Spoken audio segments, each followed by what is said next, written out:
Ang ating text po ay from Exodus chapter 33, verse 12 hanggang 18. Exodus chapter 33, verse 12 hanggang verse 18.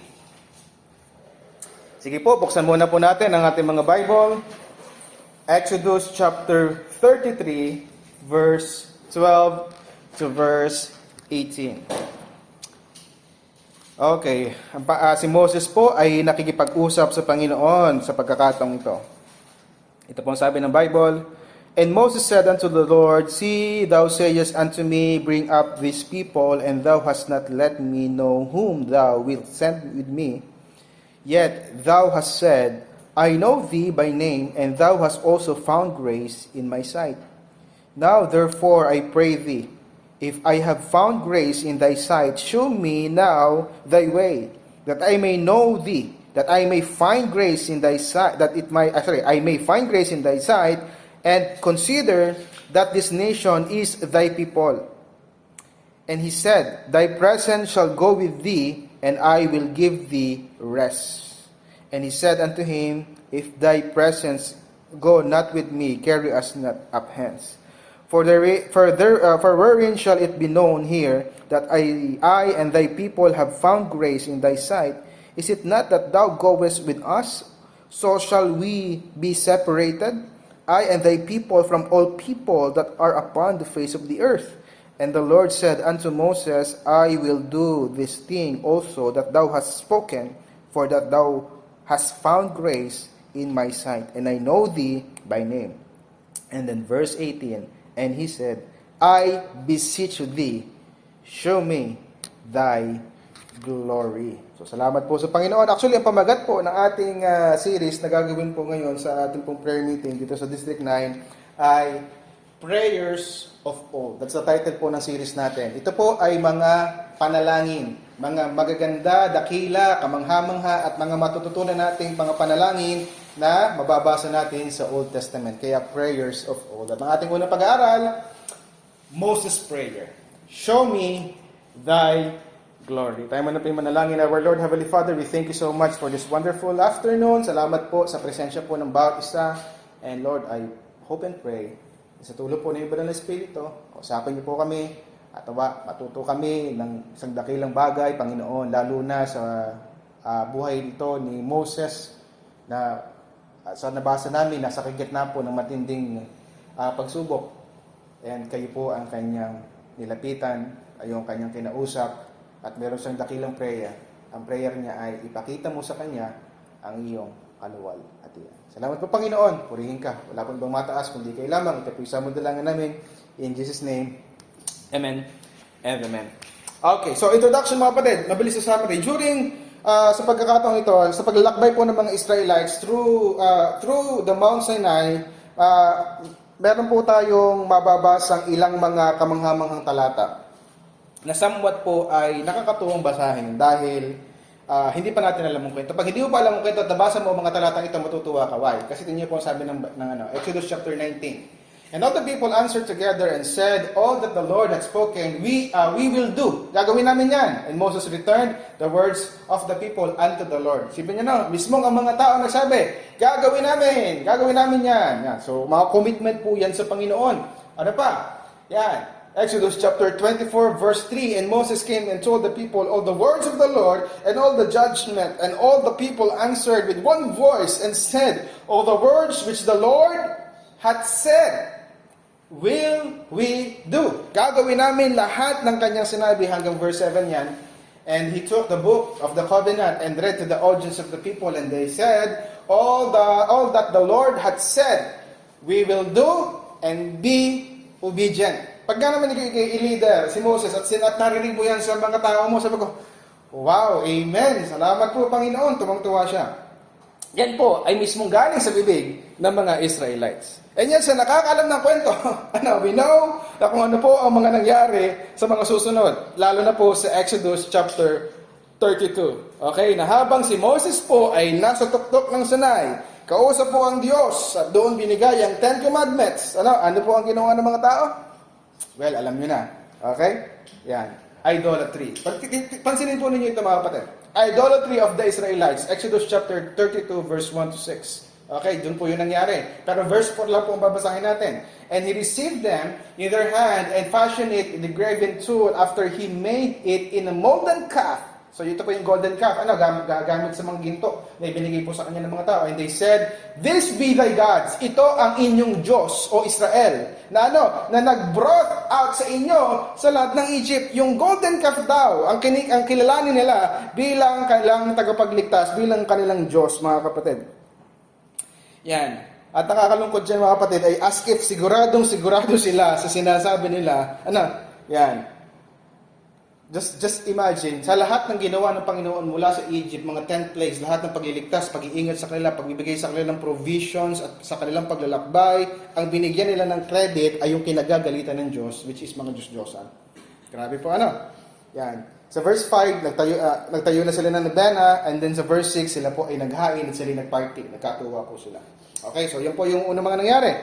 Sunod na nangyari, righteous anger of God from Exodus chapter 32, verse 7 to 10. Exodus chapter 30, verse 7 to 10. Verse na lang po ang basahin natin. Okay? Ang nangyari po dyan, mga kapatid, ay God's response. Balak ng ubusin ng Panginoon lahat. At itira lamang po ay si Moses upang magsimula uli ng panibagong bayan kay Moses. Yun po yung pangyayari dyan. Ito po yun, Exodus 33:10. Now, therefore, let me alone, that my wrath may wax hot against them. Just po nagsasalita, kausap si Moses. And that I may consume them, and I will make of thee a great nation. Yan po ang sinabi ng Panginoon kay Moses. Moses po ay nasa testing dito, sinasabi sa kanya, ubusin ko na mga yan, papatayin ko na yan, at ikaw na lamang ang aking ititira, at mula sa iyo, gagawa ko ng dakilang bayan ulit. Okay? So, ang sunod po nangyari dyan, mga kapatid, this is the first intercession of Moses for the people. Okay? Kasunod po niyan, verse 11 to verse 14. Okay? Ang nangyari, mga kapatid, dito, this is the testing of Moses. Si Moses po ay nag-intercede. As a leader of Israel, nag-intercede po siya sa mga tao. At sabi niya sa Panginoon, huwag niyo silang ubusin. Huwag niyo gawin ang inyong balak. Why? Verse 13. Remember Abraham, Isaac, and Israel, thy servants to whom thou swearest by thine own self, and said unto them, I will multiply your seed as the stars of heaven, and all the land that I have spoken of will I give unto your seed, that they shall inherit it forever. Parang ang puntos, mga kapatid, sinasabi dito ni Moses sa Panginoon, na parang ang puntos ay, Panginoon, wag niyong kalilimutan o inyong tandaan ang inyong ipinangako kay Abraham, kay Isaac at kay Israel na inyong tutuparin na sila ipararamihin ninyo at dadalhin niyo siya sa kanilang lupang pangako. Okay? And then in verse 14, sabi nga ng Panginoon, hindi na niya sila uubusin. Ngayon, hindi na nga inubos. Pero si Moses, pagbaba po ng Sanay, siya po ay galit na galit. Anger of Moses. Exodus 32, verses 15 to 24. So, ari po yan lang, summary. Para at least alam natin bago yung prayer, yung mga pangyayari bago yung prayer. 32 yung pastor. Sorry. 30. Kasi yung nakalagay, kaya... Sorry. 32:19. Okay? 32:19. And it came to pass, as soon as he came nigh unto the camp, that he saw the calf and the dancing, and Moses' anger waxed hot, and he cast the tablets out of his hand and break them beneath the mount. Okay? Bumaba si Moses mula sa bundok. Actually, nung sila pa yung pagbaba, pagka binasa niyo yung buong kwento, akala ni Joshua ay may gera. Dahil sobrang sila parang ang ingay nila. Okay? Then, pagkakita ni Moses ng golden calf, ano kanya ginawa? Yan, binato niya yung tablets doon sa golden calf. Okay? Yan. And then, pagdating po sa verse 23, okay, 23. Tinanong ni Moses si Aaron kung ano nangyari. Nawala. Lobat na ba? Hindi. Yan. Okay? 23. For they said unto me, make us gods, which shall go forth before us. As for this Moses, the man that brought us up out of the land of Egypt, we wot not what is become of him. Kasi ang tagal po ni Moses sa Sanay, na inisip nila, baka si Moses ay patay na, baka si Moses ay wala na, ay wala tayong parang point of reference kung sino ang ating pasasalamatan at sasambahin. So ginawa nilang excuse ang pagkawala ni Moses. Kaya sila gumawa ng Diyos-Diyosan. Okay? So yun po. At syempre, hindi legit po yung kanilang excuse na yan. Okay? So ngayon, hindi maaaring walang walang punishment. Punishment for the idolaters, Exodus chapter 32, verse 25 to 29. Basahin nila natin 27 to 28. And he said unto them, Thus saith the Lord God of Israel, Put every man his own sword by his side, and go in out of the gate to the gate throughout the camp, and slay every man his brother, and every man his companion, and every man his neighbor. And the children of Levi did accord to the word of Moses, and there fell of the people that day about 3,000 men. Okay? Ang mapagpigil pang Diyos dyan, 3,000 lamang ang pinuksa. Lahat po sila doon ay sumamba ay Diyos-Diyosan. Okay? Ngayon, punta tayo sa second intercession ni Moses para sa mga tao. Yan po ipapabasa natin sa kasunod. Exodus chapter 32, verse 30 to 35. This is the second. Yung unang intercession, yung hindi pa sila nababa. Pangalawang intercession, after nung parusa. Exodus 32, verse 30. And it came to pass that in the morrow that Moses said unto the people, Ye have sinned against a great sin. And now I will go up unto the Lord. Peradventure, baka sakali, na ako ay makapag-atone ng inyong mga kasalanan. So, pangalawang pagkakataon, nakipag-usap ulit si Moses sa Diyos, baka sakaling mapatawad sila sa kanilang kasalanan. Ang sabi ng Panginoon, hindi ko na sila ubusin. Tama? Yun ang unang sabi ng Panginoon. Pero hindi pa sila na ilalapit sa kapatawaran. Kaya si Moses ang nag-intercede sa kanila. So, yan po. At sa verse 32, si Moses po, sabi ni Moses, patawarin mo sila kahit ang pangalan ko ay alisin mo sa iyong aklat ng buhay. Yun po yung nakalagay sa verse 32. Exodus 32, verse 32. Okay? Ano ang naging decision ng Diyos? Exodus 33 na po natin. God's decision. Exodus 33, verse 1 to 6. At basahin lang natin verse 2, just to short it. Ang nangyari po dyan, basahin ko muna. Dito po, pinagdesisyonan ng Diyos na hindi ko na kayo sasamahan, baka sakaling kayo'y ubusin ko lamang sa katigasan ng inyong ulo. Kaya sabi niya, hindi ko na kayo sasamahan, angel ko na lamang ang sasama sa inyo. Verse 2. And I will send an angel before thee, and I will drive out the Canaanite,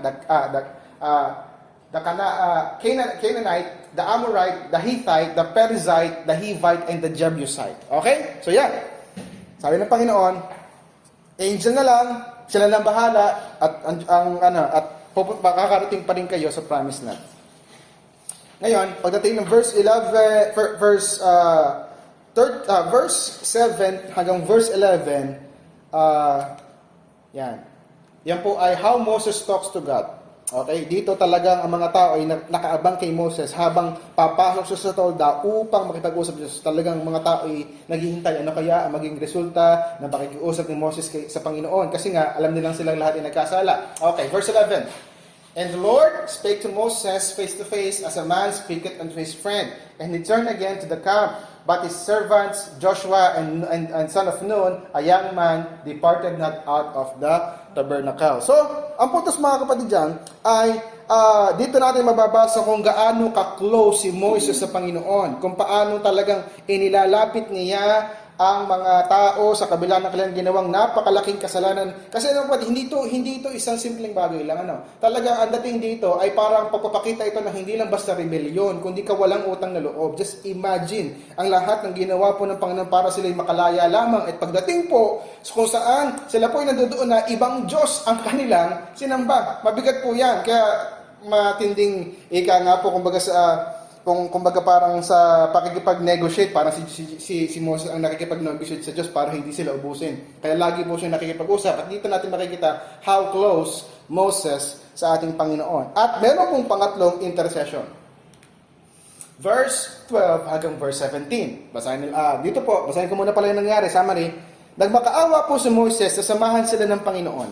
At kung hindi sila sasamahan, ay huwag na lang silang ituloy. Huwag na lang silang patuloyin kung walang presensya ng Diyos. Napag-aralan na po natin yan dati. Which was our text po nung tayo po ay nag-aral ng ang pamagat po natin ay presence over promises. Pinag-aaralan na rin po natin yan sa prayer meeting. Ngayon, sa verse 15, and he said unto him, If thy presence go not with me, carry us not up hence. Kung hindi ka rin lamang namin makakasama, Panginoon, huwag na tayong tumuloy. Dahil ano pa ang promised land kung wala ang iyong presensya? Tama? Yan. Ano pa ang tagumpay kung wala ka at di ka namin kasama? So napakaganda po ng lesson po mula dyan. Pero hindi po yan ang ating topic, hindi po yan ang ating challenge. Though napakaganda pong paalala sa atin na para kay Moses, anong kwenta ng promised land kung promised land ang meron at wala tayong tunay na Diyos? Right? Alam nyo, hindi, anong silbi ng tagumpay kung wala ang Diyos sa ating buhay? Okay? At ang reply ng Panginoon sa verse 17, yan, and the Lord said unto Moses, I will do this thing also that thou hast spoken, for thou hast found grace in my sight, and I know thee by name. Okay, mga kapatid. Anong sabi ng Panginoon kay Moses? Sabi ng Panginoon, sige, sasamahan ko na kayo. Dahil nakasumpong ka ng biyaya sa aking harapan. Okay, so kinaawaan, kinahabagan ng Panginoon si Moses sa kanyang pananalitang ito. Ngayon, 17 yan At dito po mga kapatid, lalabas yung ating text kanina, yung prayer. At ang sabi niya sa Panginoon, Lord, show me thy glory. Okay? So mapapansin niyo mga kapatid, hindi po basta sinabi lang ito ni Moses as if parang isang prayer na ika nga po ay maganda lang pakinggan. Tama? At ito po yung first time na sinabi niya po ito. Nakita na po ni Moses ang Panginoon nung siya'y nakipag-usap sa burning bush. Tama? Nakita na ni Moses ang Panginoon, ang kapangyarihan ng Panginoon sa kanyang 10 plagues, kung gaanong lahat ng plagues na nangyari. Nakita na rin po ni Moses ang kapangyarihan ng Diyos nung sila po ay sinamahan ng pillar of fire sa gabi at pillar of cloud sa umaga. Tama? Tapos nakita rin po ni Moses ang kapangyarihan ng Panginoon nung nahati po ang Red Sea. Tama?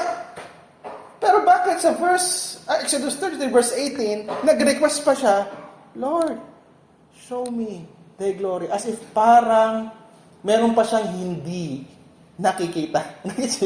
Ang dami na niyang experiences at kamanghamanghang milagro mula sa Panginoon. Nakipag-usap pa siya Panginoon sa kanya sa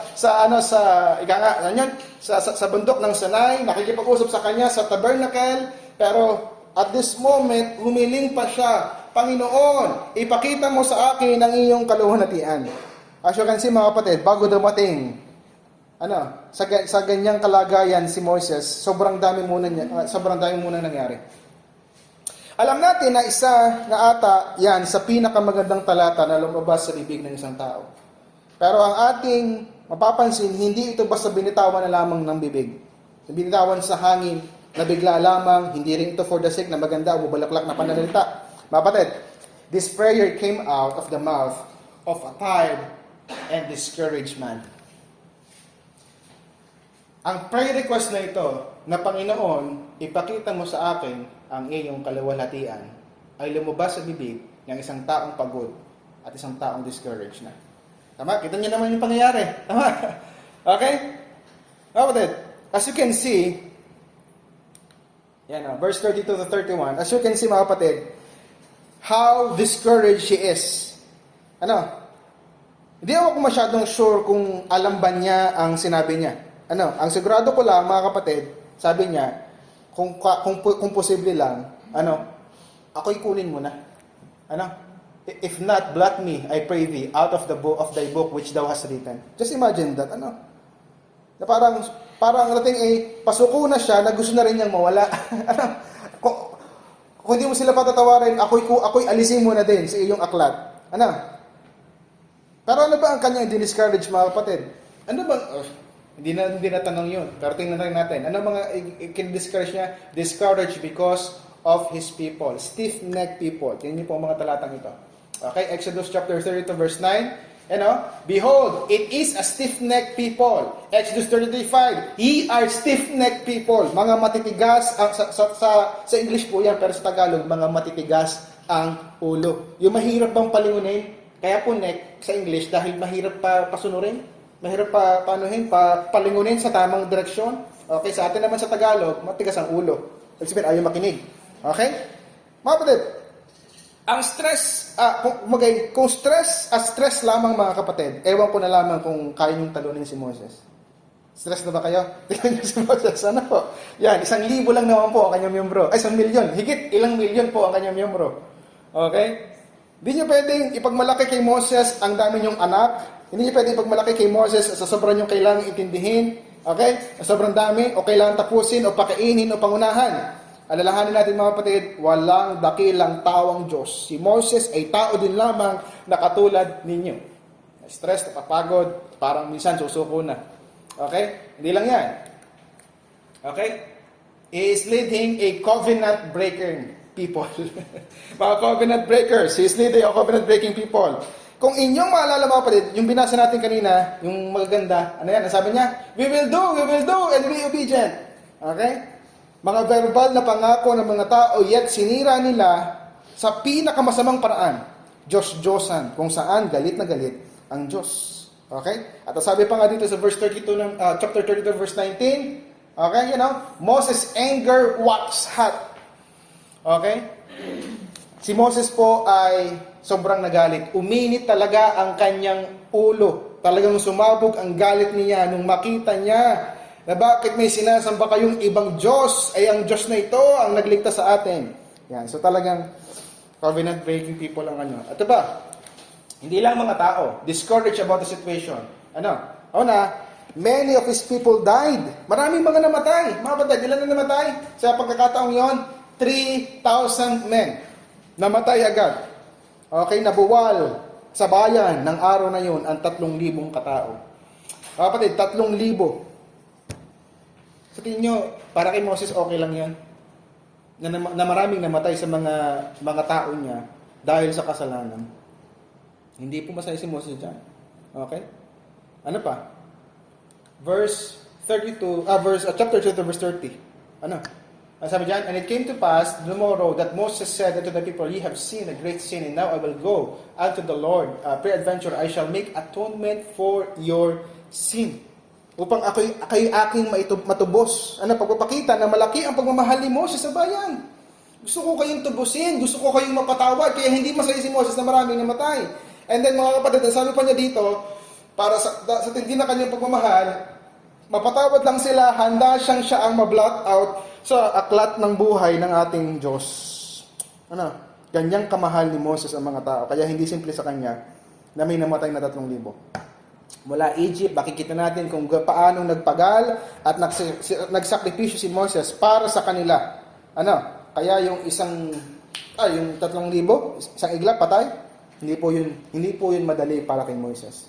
To the point he is willing to sacrifice ang kanyang kaluluwa para lang sa kapatawaran nila. At hindi lang yon, mga kapatid. Yan. Nasaan yan? Nagkamali pala ako, yung many deaths and yung nagkamali ako ng pagkaka-arrange ng PowerPoint. He really thought na iniwan na sila ng Diyos. Tama? Ano sabi ng Panginoon sa verse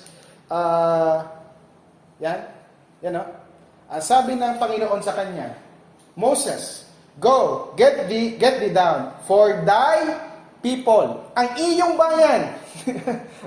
Ang iyong bayan, ang tigas ng ulo, sumasamba sa ibang Diyos-Diyosan. Mismong Panginoon nagsasalita dyan, bayan mo. Tingnan niyo po ang sabi ng Panginoon, ni Moses naman sa verse 34. Mine angels shall go before thee. Hindi ko na kayo sasamahan, ang angel ko na lamang ang sasama sa inyo. Talagang, Moses felt na talagang sila'y inabandona ng Diyos at pinabayaan na sila. Okay? Kaya naman ang sabi niya sa Exodus 33 verse 13 hanggang verse 15, consider that this nation is thy people. Ang bayang ito ay iyong bayan. Okay? Yan pong pakikipag-usap ni Moses sa Panginoon para lang po sa bayan ng Israel. Then after that, sinabi ng Panginoon na sasama na siya. Okay? So ngayon, tuloy na ang gawain, pero after ng lahat ng nangyari, how can Moses go on? Kapatid, hindi, yung po isimula pa lamang. Marami pang sunod ng mga problema darating. Okay? Pero kapatid, look at this. In this moment of the life of Moses, where we can see, mga kapatid, na yung kanyang, alam niyo yung puntos na, makikita natin talaga ang pagiging tao lamang ni Moses sa kabila ng lahat ng biyaya na meron siya. Na talagang, kung meron man siyang unang i-request sa Panginoon, ngayon, okay, hindi ko na kayo papatayin, sasamahan ko na kayo. So, panibagong simula, we start. Ano ang unang hiling ni Moses sa Panginoon? Request ba niya, Panginoon, bigyan niyo naman po ako ng mas maraming resources para hindi yung kanya hiningi. Anong kailangan niya sa pagkakataong ito? Kasi nakakapagod, emotionally, physically, mentally, yung nangyayaring problema, tama? Anong hiniling niya, Lord? Ipakita mo sa akin ang iyong kaluwalhatian. Sabi ang mismo sa Tagalog, ipakita mo sa akin, idinadalangin ko sa iyo ang iyong kaluwalhatian. Nagmamakaawa at ramdam mo ang matinding pangangailangan ng encouragement. Tama? Sa tingin nyo, ang makakapag-encourage kay Moses ay, halimbawa, sige Moses, magsisimula na ulit tayo ng gawain, start na ulit tayo, pinatatawad ko na sila, sasamahan ko na kayo, ito, malaking pera. Sa tingin nyo, matutuwa si Moses doon na, sige, siguro, dahil marami na akong pera, kaya ko nang ayusin ng mga taong ito. Hindi. Hindi rin yung ginawa ng Diyos, okay, ito, maraming armas, para kung maraming kalaban, kaya man Hindi rin yun. Tama, ano ni-request ni Moses, mga kapatid? Encouragement, kaluwalhatian, show me. Remember, mga kapatid, sa wilderness, nasa wilderness sila dito. Sa dinami-rami ng gusto niyang makita na maaaring magpasaya o magbigay sa kanya ng willingness to go on. Hindi material na bagay, hindi ibang kasama, hindi rin ginhawa. Anong kanyang hiningi? Hindi rin niya sinabing, Panginoon, alisin mo ang problema ko. Pag sinabi niya yung mawawala ang buong Israel. Tama. Alisin mo na ang problema ko. Yeah. No, hindi. But instead, Lord, what I want is to see your glory. Ipakita mo sa akin na hindi walang kabuluhan ang aking ginagawa. Tama? Hope ang kanyang hinihingi. Na parang, alam niyo, pag nakita niyo ang gloria ng Diyos at kaluwalhatian niya, ito yung malaking encouragement na kahit ano pa ang pagsubok na nasa iyong harapan, alam mo, it is not in vain. Alam mo na may hope. Alam mo na may premyo sa dulo. Alam mo na hindi sayang ang lahat ng sakripisyo at pagod at luha at kung ano-ano man. Pansinin niyo nga pala, remember the time when Paul was also asking God for healing? Pero ang ibinigay sa kanya ng Panginoon ay hindi kagalingan. Tama? Di ka 3 beses siya nag-pray. Okay? Okay, sorry. Ano yan? Sa bahaging ito mga kapatid, no man will come up with me. Neither let any man sin through the mount, neither let the flocks nor the fish before the mount. Mga kapatid, look, Moses made haste and bowed his head toward the earth and worship. Look at that. Ano po? Mga kapatid, sa pagkakataong ito,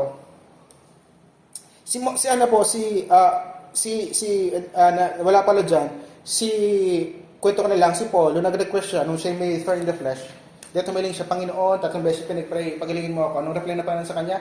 My grace is sufficient for thee. Tama? At ang reply ni Apostle Paul ay lalo akong mag-glorify sa aking kahinaan. Because when I am weak, I am strong. Okay? So mga kapatid, with regards to that, ang result kay Moses ay naging worshiper siya. He became a worshiper again. After seeing the glory of God, bago pa niya i-revive ang mga tao, yung leader muna ang ni-revive niya. Bakit? Kasi sa kanya nakasalalay kung paano niyang i-handle uli ito, kung paano siya makakasunod ng hindi mawawala sa kalooban ng Diyos. Kailangan mo nang ma-revive. Alam ni Moses yun, siya yun. Lord, ipakita mo sa akin ang iyong kaluwalhatian. At kung mapapansin niyo mga kapatid, Moses is alone with God. Okay? Yan. And then pansinin niyo yung talatang yan mga kapatid. Isa sa mga common testimonies na napakinggan ko ng mga mangangaral sa mga napapanood ko, the greatest moments of your life, okay, is when you are alone with God. Opo. Masaya pagka dyan ng pamilya, masaya pagka nakita mo tuwan-tuwa, masaya sa puso. Pero the greatest moment of your life, ikaw bilang individual, at kung kailan ka pinakamasaya at pinakamasaya ang puso mo, ay yung ikaw ay solo sa Panginoon at may luha. Tama? Napaka-ironic na yung pinakamasayang bahagi ng iyong buhay ay naluha ka. Pero dahil sa katuwaan sa Panginoon. Right? Kaya tayo mga kapatid, pinapupunta ng Panginoon sa ating prayer closet upang malaman at mapatunayan din natin ang bagay nito. Kaya nga sabi niya sa Matthew chapter 6 verse 6, okay? But thou, when thou prayest, enter in thy closet, and when thou hast shut thy door, pray to the Father which is in secret, and thy Father which na nakikita ka in secret shall reward thee openly. Kapatid, yan po yung biyaya. That is the reward. To behold His glory and enjoying His intimate fellowship. Ano po? So mga kapatid, sa biyaya po ng Panginoon, sana, kung tayo discouraged, kung tayo may problema, kung hindi natin alam, kung uncertain tayo sa hinaharap, kapatid, isa sa mga magandang prayer, Lord, ipakita mo sa akin ang iyong kalawalatian. Tama? Kasi mga kapatid, kung hindi pa man masagot at malayo pa man ang ating hinihingi sa Kanya, kung gusto mong makapagpatuloy, ang hilingin mo sa Kanya ay ang Kanyang presensya.